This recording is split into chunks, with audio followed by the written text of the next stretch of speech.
All Politics is Local with John Featherston, an in-depth and comprehensive look at Massachusetts political news and current events.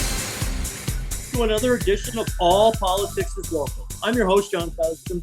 Today's just going to be a quick episode. We're going to talk about Mayor Wu, Boston Mayor Wu, testimony in front of Congress today.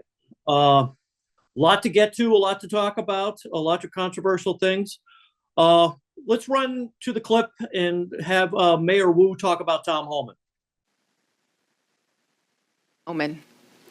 Shame on him for lying about my city, for having the nerve to insult our police commissioner who has overseen the safest Boston's been in anyone's lifetime. Bring him here under oath and let's ask him some questions. I am here to make sure that the city of Boston is safe. Others may want to bring hell. We are here to bring peace to cities everywhere. Mayor Wu is doubling down and calling out border czar Tom Homan. Mayor Wu, quick question. If Boston's the safest it's ever been, why did an off-duty police officer have to kill somebody this week at a Chick-fil-A because he was going to do a stabbing? Why is record crime going on in the city of Boston? Mayor Wu made a comment today in front of Congress saying that Boston is the safest city because it's a welcoming city. And you know what? In concept, I agree with that. I agree with that 100%, that a city should be a welcoming community. But there is no way Boston is the safest community. You know, I had the pleasure and honor of raising my family in the Metro West Boston area. In the Boston that I knew when I was friends with Mayor Menino, and the Boston I know today as a planning commissioner in the state of Massachusetts, you can't compare the two. Boston is not the same as it was 20 years ago under Menino. Boston is not the same as it is because of Mayor Wu's policies. Now, granted, if Mayor Wu wants to be a sanctuary city, that's her. But, you know, things come with consequences. Tom Homan has made the comment that he's going to bring hell to Boston. And that's a controversial statement, and I'll be the first one to say it's a controversial statement. But what Tom Homan's going to do is he's going to bring law and order to Boston. He is going to come and get the rapists, the drug traffickers, the sex traffickers off the streets of Boston. And any elected official who has a problem with that, then I have a problem with them. Because the first job of government is to protect the vulnerable. The first job of the government is to protect the people. And if you're going to protect known criminals, and we'll get to a clip here in a minute that unfortunately I have firsthand knowledge of, but if you're going to protect known criminals over the safety and sanctuary of your own children, then we've got a real problem here in Massachusetts. Governor Healy and Mayor Wu keep walking the line. Is Massachusetts, is Boston a sanctuary city? Is Massachusetts a sanctuary state? I will tell you, just based on their actions, not on their words, because their words never match their actions, but just based on their actions, Massachusetts and Boston are a sanctuary state. Now, you can say, okay, well, that's their choosing. That's the will of the people. That is the will of the people. But then you can't say that Boston is the safest that it's ever been. You don't have the data to back it up. You don't have the reality to back it up. You don't have the facts to back it up. And more importantly, talk to a Boston police officer. They're not going to tell you that. You know, I mean, seriously, when was the last time you on a Saturday night, you heard somebody was being stabbed at a Chick-fil-A? Thank God an off-duty Boston police officer was there to help out with the situation.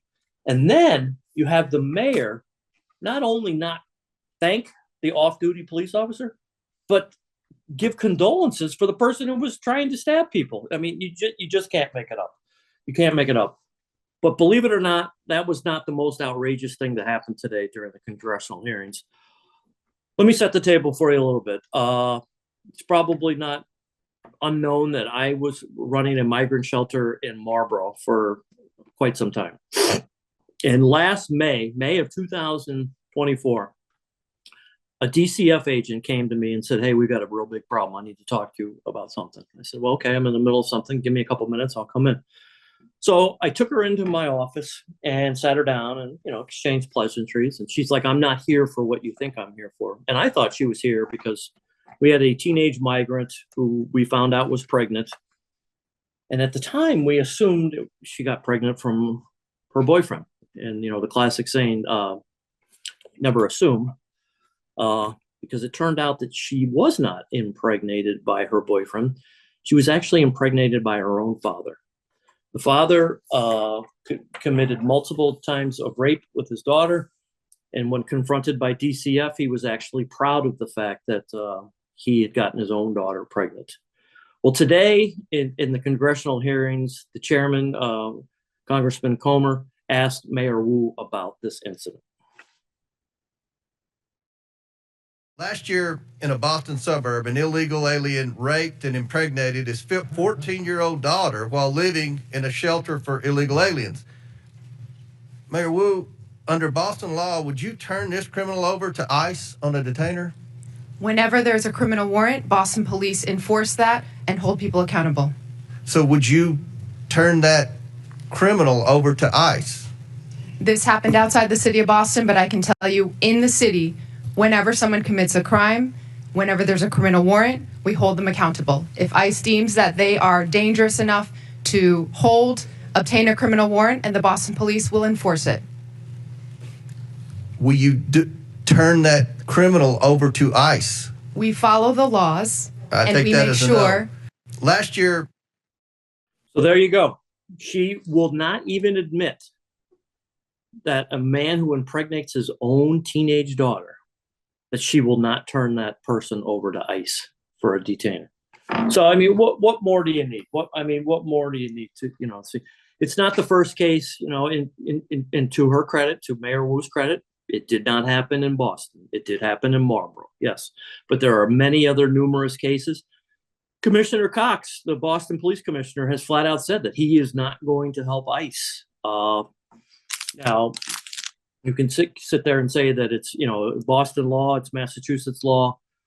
But I guess the bigger question that we have to talk about in today's world is, isn't public safety the most important thing?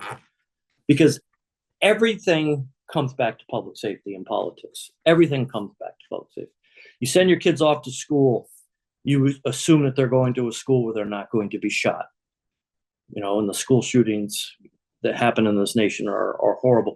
You assume when you put your kid on a school bus, the school bus is not going to have an accident. You have faith in the institution that they're going to take care of your kids and that they're going to be safe. You're going to have safe roads for your kids to go to school on. You're going to have a safe school for your kids to learn in. But you just had a mayor in a major city in America, one of the greatest cities of all time in the history of the United States of America, in front of Congress, testify that she would not turn over a man who rapes his own daughter to ICE. Have we lost all sense of common sense? Now listen, I am pro-immigrant. We are a country based on immigration. We are a country based on the values of supporting immigrants. If you come here legally and you follow the laws and you are not a criminal, America is a dream. It's still the land of opportunity. But I don't understand why politicians, Maura Healey and Mayor Wu, Elizabeth Warren even, want to double down and now say that, we protect everybody. No, we don't protect the criminals.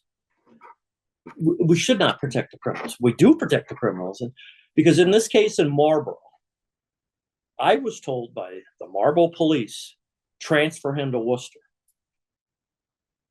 And with my municipal experience and working, with law enforcement over the years, I literally turned to the police officer and said, Worcester is a different county than Marlboro. Marlboro is in Middlesex County. Worcester is in Worcester County.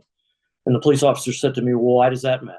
I said, because if I transfer this man from Middlesex County to Worcester County, the DA is never going to touch this case because the crime didn't happen in this community. And the police officer looked at me with a look of like, oh, well, he got me, and said, yeah, you're right, but we'll figure it all out. Well, it took 8 months to figure it all out. And the only reason this man was ever arrested is because I continued to push the story in the national media. It was first picked up by the Daily Wire, then it was picked up by Fox News, so much so that the Boston Globe even did a scathing story on Maura Healey about how Maura Healey tried to cover this up. And only then, when the Boston Globe chose to cover the story, was this man finally arrested. And he'll have his first court date at the end of March here. Even today, after Mayor Wu's testimony, my phone rang probably 5 or 6 times with national media looking for a quote from me about the case, but never once.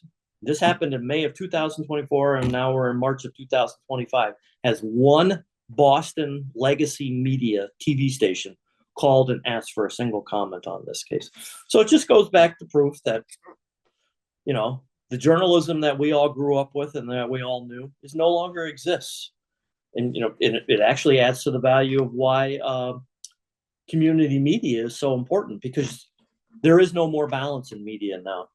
If you don't like what I'm saying today and you're entitled to your opinion, I'm just speaking the facts. But if you don't like what I'm saying and you want to go more to the Mayor Wu side of this thing, that's great. But at least there's balance. There's 2 sides to every story. There's actually 3 sides to every story. Yours, mine, and then the truth. And what you're not getting in the Boston legacy media is you're not getting the truth. How can this story go national and become part of congressional committee hearings and no one in the Boston media wants to talk about it? That is a big concern. I'm surprised Mayor Wu did attend. She looked well rehearsed and well coached, and at the price tag of $650,000 to the taxpayers of Boston. I think she did, you know, I don't agree with her testimony, but I think she did better than what I anticipated that she'd do. But if I was a taxpayer in Boston, I would be furious that came at the cost of $650,000 of legal prep for the testimony that she gave today. And she did just once again prove to the nation that Boston is a sanctuary city. And like I say, if Boston wants to be a sanctuary city, okay, great. But it does come with consequences. And those consequences are going to play out over the years. They're going to play out over the months. But I strongly disagree with Mayor Wu that Boston's the safest it's ever been. And I cannot wait for the moment that Tom Homan comes and restores law and order. Listen, I don't want Tom Homan going into schools. I don't want Tom Homan going into churches. I don't want him going into hospitals. I want him to come to Massachusetts and get the worst of the worst off of the street. And that's what I think that he's going to do. And that's going to do it for another edition of All Politics is Local. Like I said, we're going to do a quick one, and we'll talk again real soon.